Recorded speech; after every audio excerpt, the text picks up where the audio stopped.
Okay, hi Mike. So I'm going to show you how to quickly install your setting dies into your M3 and then install the grommet into the curtain, alright? I already pre-punched this with a few rounds for other sampling purposes and stuff like that, okay?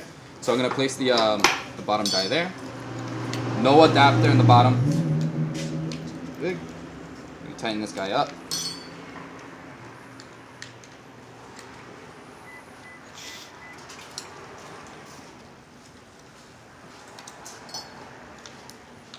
Then you place the top die right up here. This way. This one has the adapter up top, so it should grab. I was spinning it the wrong way. Okay. Now your dies are attached. What you do is you take your eyelet, and you place it neck facing up on the bottom die.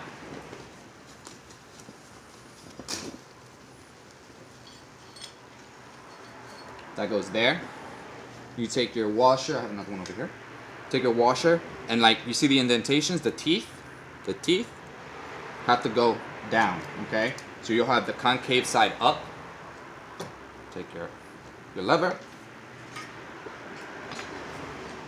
Down on it.